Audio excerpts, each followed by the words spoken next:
Assalamualaikum warahmatullahi wabarakatuh. Waalaikumsalam. Innal hamdalillah nahmaduhu wa nasta'inuhu wa nastaghfiruh wa natubu ilayh wa na'udzu billahi min shururi anfusina wa min sayyiati a'malina.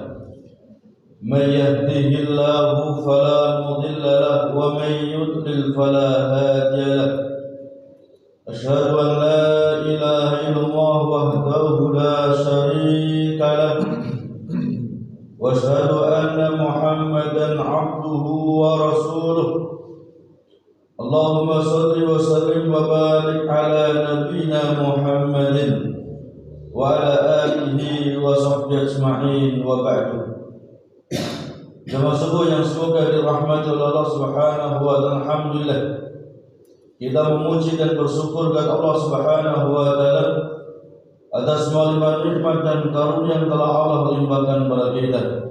Salawat dan salam semoga tetap tercurahkan pada junjungan Nabi kita Muhammad sallallahu alaihi wasallam, kepada keluarga beliau, para sahabat beliau, dan umat yang senantiasa istiqamah di dalam menempuh jejak ila yaumil qiyamah. Jamaah rahimahullah, kita lanjutkan kajian kitab Tafsir Al-Muyassar, yang mana pada pekan yang lalu kita telah memasuki ayat 227 dari surat Al-Baqarah, dan untuk pagi ini kita lanjutkan tafsir surat Al-Baqarah ayat 228. A'udzu billahi minasy syaithanir rajim. Wal mutallaqatu yatarabbasna bi anfusihinna thalathata quru' wa la yahillu lahunna an yaktumna ma khalaqa Allahu fi arhamihin in kunna yu'minna billahi wal yawmil akhir wa bu'ulatuhunna haqqu bi raddihinna fi dhalika in aradu islaha wa lahunna mithlu alladhi 'alayhinna bil ma'ruf wa lirrijali 'alayhinna darajah wallahu 'azizun hakim. At-talaqu marratan fa imsakun bima'rufin aw tasrihun biihsan wa la yahillu lakum an ta'khudhu mimma ataytumuhunna shay'an illa an yakhafa an la yuqima hududallah wa in khiftum an la yuqima hududallah fala junaha 'alayhima fima iftadat bih tilka hududullahi fala ta'taduha wa man yata'adda hududallahi fa ulaika humuz zalimun. Fa in طلقها فلا تحل له من بعد حتى تنكح زوجا غيره فإن طلقها فلا جناح عليهما أن يتراجعا إن ظنا أن يقيما حدود الله وتلك حدود ويبينوها لقوم يعلمون. Allah Subhanahu wa ta'ala berfirman di dalam surat Al-Baqarah ayat 228. Wal mutallaqatu yatarabbasna bi anfusihinna thalathata quru'. Dan wanita-wanita yang diceraikan, maka dia harus menunggu dirinya, menunggu masa iddah. Thalathata quru'in, selama 3 kali sucian. Jadi haid suci 1, haid suci lagi 2, haid suci lagi 3. Ketika dalam masa iddah ini tidak dirujuk, maka cerai, ya, terjadi perceraian yang bain, talak bain. Jadi seorang wanita yang diceraikan oleh suaminya, maka dia menunggu masa iddahnya selama 3 kali sucian. Ini bagi wanita yang normal haidnya. Adapun wanita yang belum pernah haid, mungkin nikahnya kecil-kecilan, ya, mungkin nikah umur 14 tahun berarti, ya mungkin belum haid dia, mungkin, ya. Atau wanita yang sudah menopause, ketika diceraikan oleh suaminya, maka masa iddahnya menunggu masa iddahnya salasa ashhur, 3 bulan. Adapun wanita yang diceraikan suaminya dengan sebab kematian suami, cerai karena dengan sebab kematian suaminya, maka masa iddahnya adalah arba'atu asyhur wa ashra, 4 bulan lebih 10 hari. Mengapa 4 bulan? Karena janin itu Allah kasih ruh ketika berumur 4 bulan. Mengapa ditambah 10 hari? Supaya sang ibu betul-betul paham, ternyata ya sebelum suaminya meninggal dunia, ternyata benihnya sudah tumbuh dalam rahimnya. Ya, sehingga jelas ini adalah anaknya Fulan ibni Fulan. Maka ketika diketahui hamil, masa iddahnya berganti sampai dia melahirkan. Ya. Maka bisa kita pahami, iddah itu yang paling utama dan yang pertama untuk membedakan, ya, untuk mengetahui tentang nasab. Anaknya sapa sih? Ya, Fulan ibu Fulan anak sapa ya? Ya.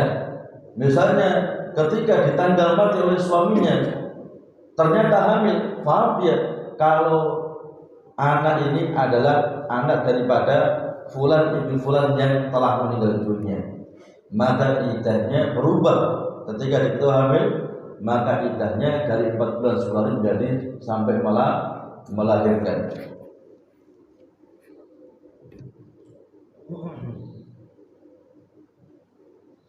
Kemudian wala yahillu lahunna ayatunna ma khalaqallahu fi arhamihin, dan tidak halal bagi seorang wanita, haram bagi seorang wanita yang diceraikan oleh istrinya, ayatunna ma khalaqallahu fi arhamihin, untuk menutup-nutupi apa yang telah Allah ciptakan di dalam rahimnya. Ya, diceraikan suami padahal dia tahu hamil, ngomong gak hamil, dia kawin lagi, bisa kawin lagi dia nanti setelah apa itu 3 bulan. Dan praktek semacam itu ada, ya, dicerai suaminya dapat 3 bulan, ngomong gak hamil, ternyata hamil, nikah lagi, ya. Jika kadang-kadang baru cerai sebulan nikah lagi, jika gak jelas bapak siapa ini, ya, nikah lagi dapat 1 bulan cerai lagi, 3 orang, bapak anaknya anak siapa nggak ngerti. Ya, itulah fungsinya iddah. Makanya Islam itu luar biasa, nggak ada agama sesempurna Islam, nggak ada ini. Kalau kita mau mempelajari luar biasa, kita akan takjub, ya, begitu hebatnya Islam. In kunna yu'minna billah wal yawmil akhir, kalau dia wanita itu betul-betul beriman kepada Allah dan hari akhir, kalau dia betul-betul beriman kepada Allah dan hari akhir, maka dia tidak boleh menutup-nutupi apa yang terjadi dalam rahimnya, hamilkah atau haidkah. Kalau haid berarti dia nggak hamil, ya, kalau nggak bisa haid berarti ya hamil. Wa bu'ulatuhunna haqqu bi raddihinna fi dzalik in aradu islaha, dan suami, ya, itu orang yang paling berhak untuk merujuk istrinya ketika berkeinginan untuk memperbaiki diri. Misalnya seorang suami menceraikan istrinya, ya, ketika perceraian itu dapat 2 bulan, ya, 2,5 bulan misalnya, hampir habis masa iddah, kemudian suaminya merujuk, ya, maka istri tidak boleh menolak. dan keluarga istri juga tidak boleh menolak ketika menghendaki untuk rujuk. Karena ya suami yang menceraikan dia yang paling berhak untuk merujuk istrinya. Ya, selama masih masa iddah. Nah, kalau wanita yang diceraikan masa iddah nggak boleh balik-balik lagi. Ya, dia masih ada ikatan masa iddah itu. Makanya dalam masa iddah seorang suami wajib kasih belanja. Begitu cerai langsung ya nggak dikasih belanja, dosa ya. Dalam masa iddah suami wajib memberikan nafkah. Misalnya tiap bulan dikasih nafkah 3 juta, ya kasih 3 juta, jangan dipotong-potong. Ya, ini karena sudah saya cerai kemarin, ya saya kepotong sudah, kasih 1/3 saja, ya dikasih 1 juta, nggak boleh, ya maka kasih belanja sebagaimana biasanya. Dan seorang suami ini orang yang paling berhak untuk merujuk kembali istrinya ketika berkehendak untuk memperbaiki diri. Walahunna mislul ladzi 'alaihinna bil ma'ruf, dan bagi seorang istri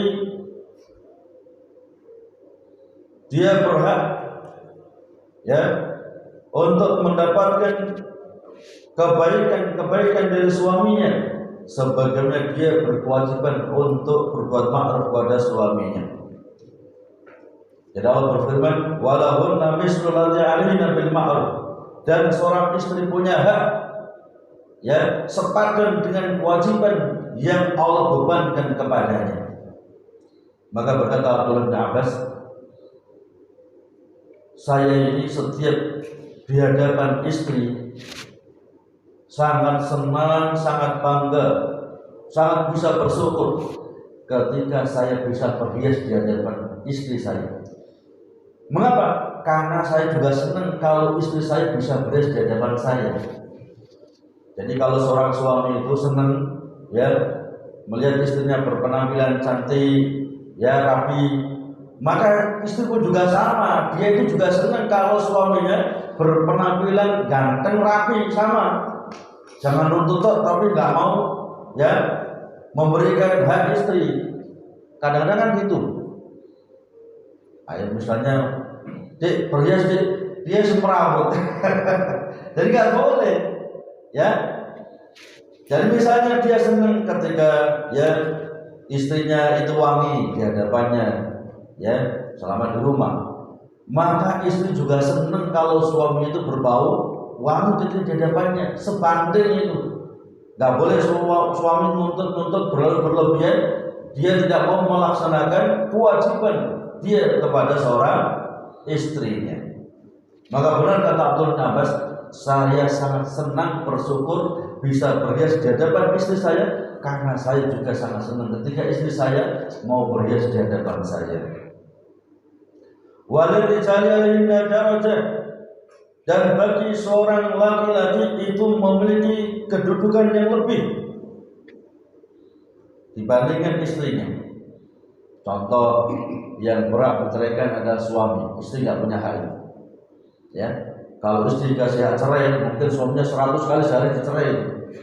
Ya, karena istri ini biasanya kan wanita itu perasaan, nggak cocok cerai, ya gitu. Makanya hak cerai itu hanya milik seorang suami laki-laki, bukan seorang istri.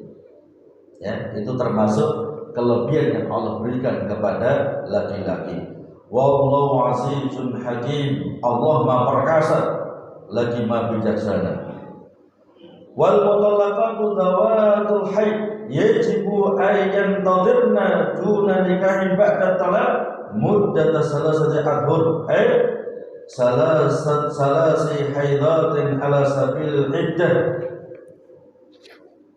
Seorang wanita yang diceraikan oleh suaminya, sedangkan wanita ini masih normal haidnya, maka dia wajib untuk menunggu masa iddahnya sebelum nikah lagi dengan laki-laki lain selama 3 kali haid sampai suci, 3 kali suci ya.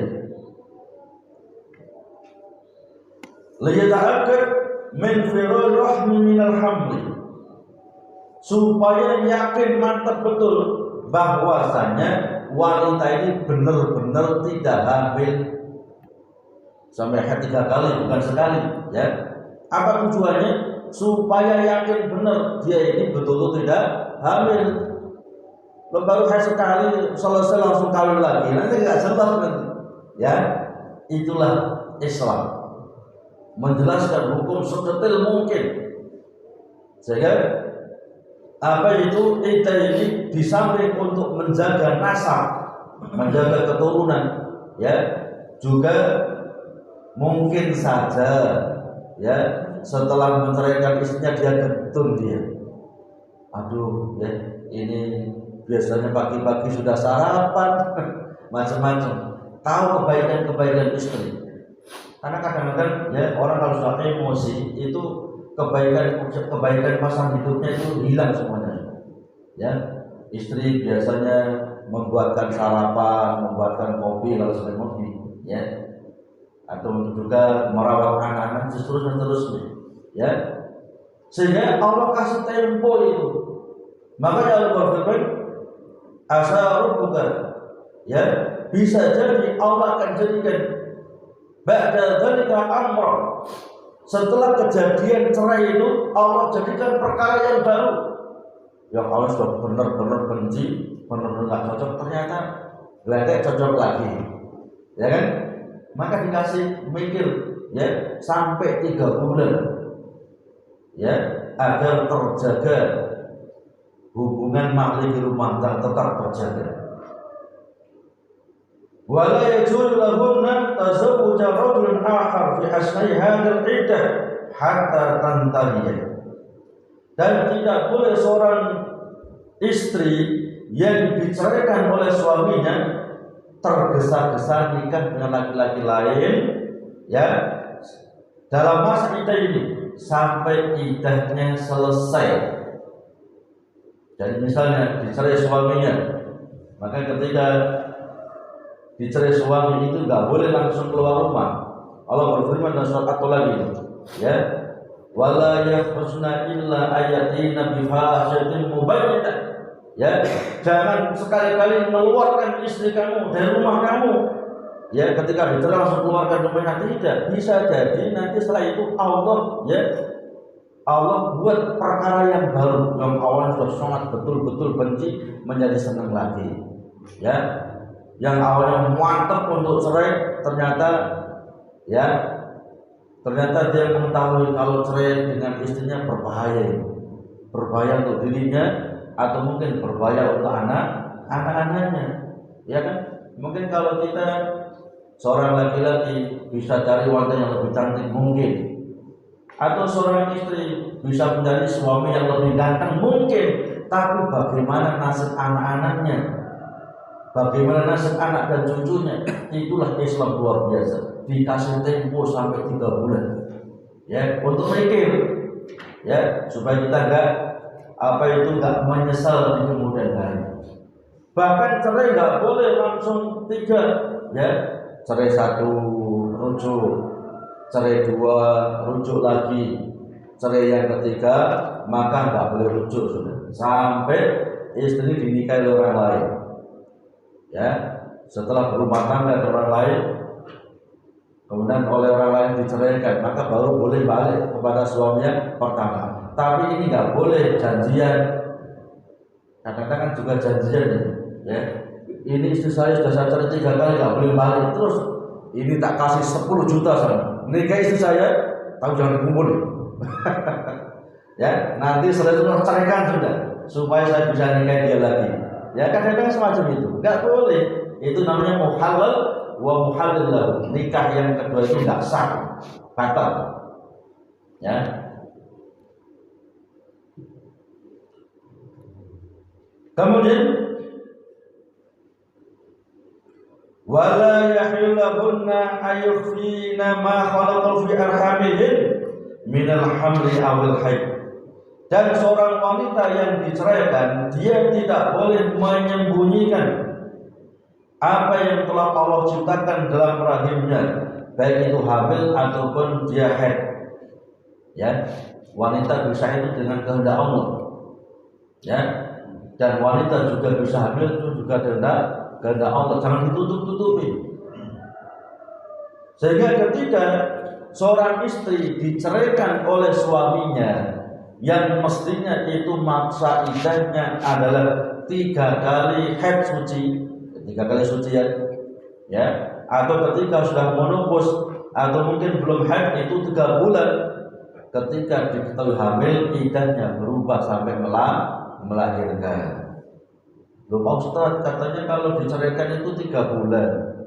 Lah, tapi kalau sampai hamil berubah ya dari 3 bulan menjadi sampai melahirkan. Nanti anaknya 2 orang nanti. Ya. Kadang-kadang yang sembrono ini sering datang ke saya. Dan betul itu. Ya, Pak Ustaz nikah siri. Ya.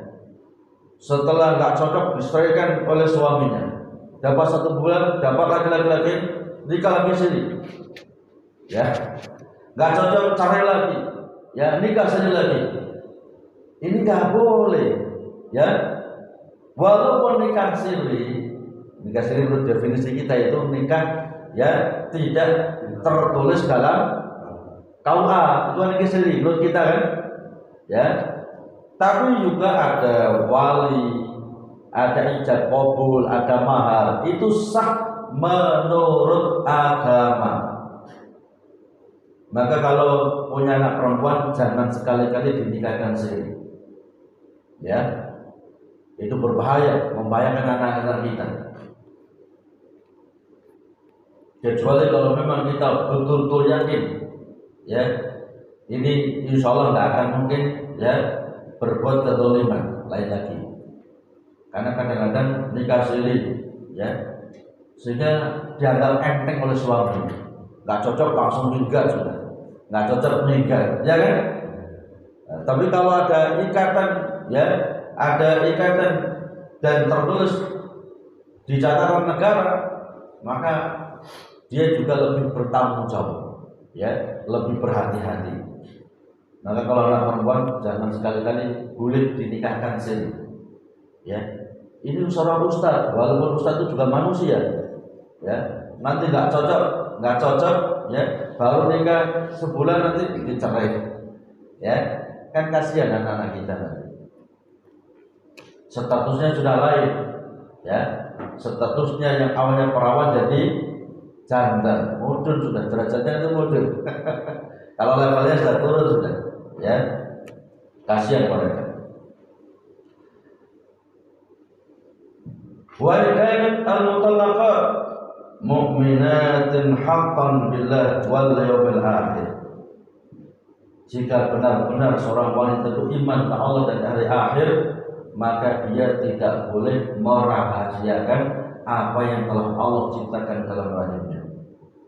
Wasbajul mutalaqat ahaqqu bimurajatihinna fil iddah. Dan suami wanita yang diceraikan itu orang yang paling berhak untuk rujuk ketika masa iddah. Bahkan kata Imam Syafi'i, andai saja seorang suami menceraikan istrinya, kemudian selang beberapa hari atau selang beberapa minggu atau mungkin selama belum masa iddahnya, kemudian suami itu mengumpuli istrinya, maka secara otomatis dia telah merujuk istrinya. Tapi merujuk dengan tanpa sunnah, ya. Maka talak secara sunnah, rujuk secara sunnah itu dengan mendatangkan 2 orang saksi, ya. Maka ketika ada orang bertanya kepada salah seorang sahabat, ya sahabat bulan saya telah menceraikan istri saya. Kemudian di tengah masa iddah saya kemudian merujuknya, ya, tapi dengan tanpa 2 orang saksi. Kata sahabat ini, kamu mentalaknya bukan dengan sunnah dan kamu merujuknya bukan dengan sunnah. Rujuk itu dengan mendatangkan 2 orang saksi, ya. Demikian pula cerai dengan mendatangkan 2 orang saksi. Ini sunnah, Tapi andai saja seorang suami menceraikan istrinya, kemudian suami itu mengumpuli istri tersebut, otomatis dia merujuknya walaupun gak ngomong dan sah. Ya, bisa paham maksud saya?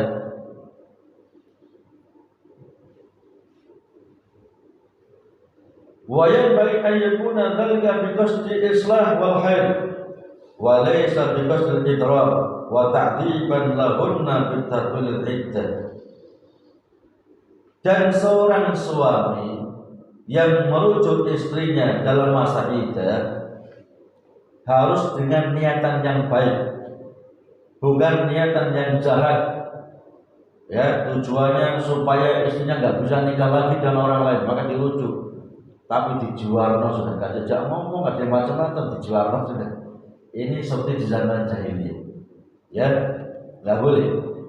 Jadi ketika merujuk dengan niatan yang baik, kembali membangun rumah tangga sebagaimana semula, bukan tujuan untuk supaya menghalang-halangi istrinya nggak bisa nikah karena laki-laki lain, atau dengan tujuan-tujuan yang lain untuk ya memberikan madarat. Ya, misalnya setelah cerai dirujuk istrinya tiap hari digelebui misalnya. Ya, ini kan berarti tujuannya nggak baik. Orang yang beriman dia menjauhi dari semua perbuatan-perbuatan itu. Kalau rujuk dengan cara baik. Kalau cerai juga cerai dengan cara yang baik. Bagaimana cara yang baik? Menceraikan istrinya dengan cara yang baik adalah menceraikan dia ketika dia bisa menghadapi iddah dengan cara yang sempurna. Ya, ketika istri ya selesai suci dari haidnya, kemudian diceraikan dalam masa suci itu. Selama dalam masa suci belum pernah dikumpuli, itu menghadapi iddah dengan cara yang sempurna. Yang kedua, ya,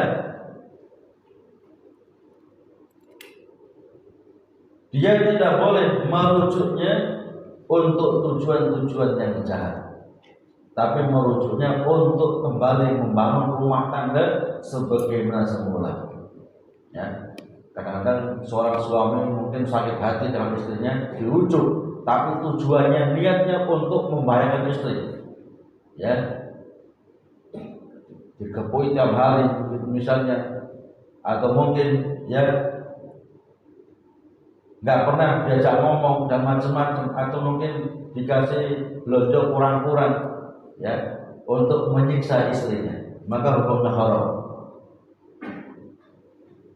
Makanya kita orang tua ini kalau cari mantu ya perhatikan agamanya. Ya, berapa banyak mantunya kaya tapi anaknya seperti melebihi pembantu. Mengapa? Suaminya nggak punya agama. Kalau marah langsung jotos, ya, jejak macam-macam, ngomong nggak karu-karuan, ya. Suaminya ngongkang, kalau waktu sarapan telat langsung ngeplak misalnya, ya. Teh telat, kopi telat langsung, ya, keplak langsung. Atau mungkin istrinya di-frozen untuk kerja, aktif. Betul-betul nyata, ya. Orang kaya raya tanahnya banyak, anaknya hanya satu, laki-laki lagi, ya. Istrinya tiap hari suruh ngirim sawah yang banyak hektar-hektaran, ya. Suaminya ongkang-ongkang di rumah, ya. Seperti seorang raja. Kalau teh telat ngamuk, makan telat ngamuk, padahal istrinya suruh terus ke sawah terus, ya. Dulu cantik luar biasa, sekarang masya Allah seperti ya di pelosok ya. Maka perhatikan. Jadi apa itu? Yang pertama adalah agamanya. Karena agamanya baik, insya Allah dia akan memuliakan istri. Tapi kalau agamanya rusak, ya tidak ada jaminan. Walaupun jabatannya tinggi, hartanya melimpah, dia akan memperlakukan istrinya seperti pembantunya itu malah lebih. Ya, perhatikan agamanya. Lupa Ustaz, ada yang lain penting. Nabi telah bersabda, ya, tunkahul mar'atu li arba'in, limaliha wali jamaliha wali hasabiha wali diniha fahtar bidin taribat yadak. Kata Nabi kita Muhammad SAW, seorang wanita itu dinikahi dengan 4 sebab. Sama, seorang laki-laki diterima pernikahannya dengan 4 sebab. Apa itu? Kata Nabi, 5 lihat, karena hartanya. Yang kedua, wali jamaliha, karena kecantikannya. Atau lagi lihat ketampanannya.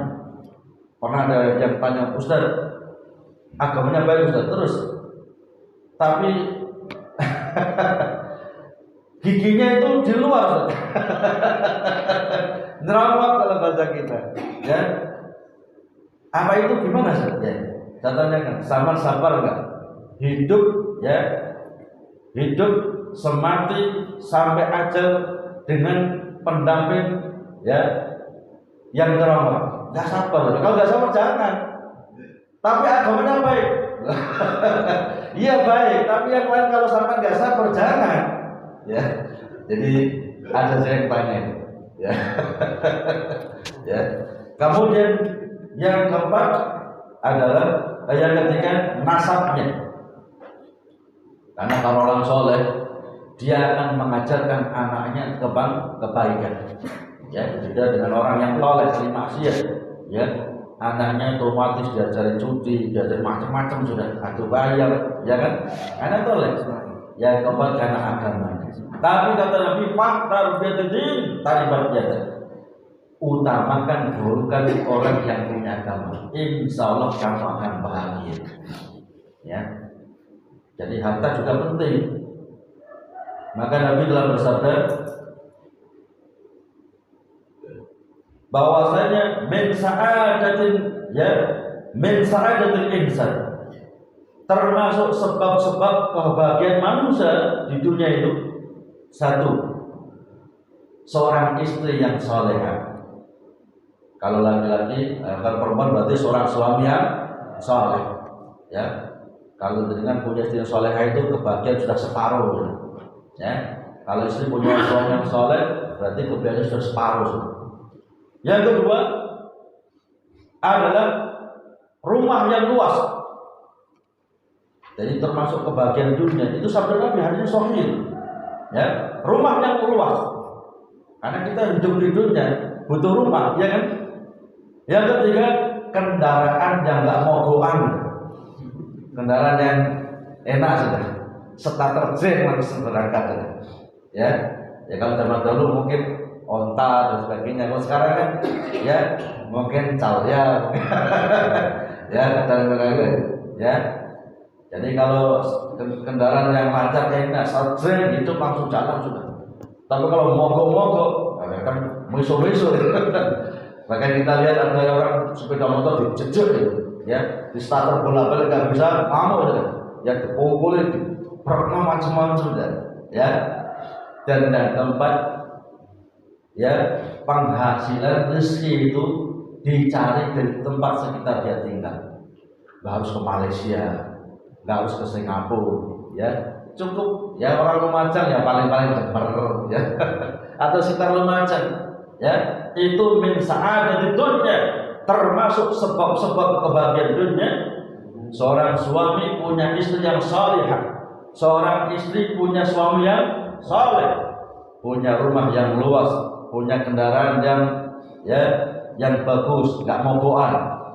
Bahkan penghasilan rezeki itu dicari dari tempat sekitar dia tinggal, ya. Maka calon-calon suami harus banyak belajar, ya, belajar yang banyak. Karena beda dengan perempuan. Kalau laki-laki itu dia yang wajib untuk memberikan nafkah, ya. Dia harus belajar bagaimana cara jahit, harus bisa jahit, harus bisa nyopir, harus bisa bengkel, semuanya pelajari sudah. Ya, mungkin harus belajar mana yang cocok nanti kan, yang penting ilmunya sudah siap sudah. Ya, jadi seketika apa itu, maka kita di pesantren semacam ini belajar yang sungguh-sungguh. Ya, harus ada keterampilan jahit ikut, ada keterampilan kelas ikut, ya, dagang ikut, ya, atau mungkin ternak ikut, ya. Dan saja begitu, ya, belajar jahit, Kalau dengan saya bisa jahit, betul itu. Ya. Atau mungkin ngelas, bisa ngelas. Bengkel bisa bengkel. Nyopir juga bisa nyopir. Jadi semuanya bisa. Ya, dagang juga bisa dagang. So waktu-waktu antum sudah rumah tangga, siap sudah. Ya, oh di sini nggak cocok untuk dagang, berarti harus bengkel. Di sini nggak cocok untuk bengkel, mungkin ternak. Jadi siap. Ya, mengapa? Karena seorang suami itu dituntut untuk memberikan nafkah, mencukupi kebutuhan istrinya. Ya, adapun wanita, dia tidak wajib untuk belanjani suami, tapi dia boleh untuk membantu suami. Jadi jangan diproses, ya, diproses untuk kerja nanti saya ya. Ya, jadi istri itu kalau kerja ya nggak masalah. Ya, yang penting tidak membahayakan dia. Ya, dia sekedar bantu. Itu kebaikan dia kepada suami. Tapi ada saja suami mampu, cukup dia saja, itu jauh lebih baik. Jamaah rahimahullah, mungkin baru satu ayat yang kita jelaskan sangat panjang, ya. Jadi insyaallah kita akan jelaskan lebih rinci, ya. Bukan yang dalam jauh, ya. Karena ini berkaitan dengan cerai, ya, dengan macam-macam, itu sangat penting dipelajari, ya. Karena banyak kita yang kadang-kadang nggak paham tentang masalah itu, ya, termasuk masalah iddah, ya. Demikian yang bisa kita sampaikan, mudah-mudahan bermanfaat. Kita tutup dengan doa kafaratul majlis. Subhanallah, astaghfirullah wa atubu ilaih. Assalamualaikum warahmatullahi wabarakatuh. Waalaikumsalam.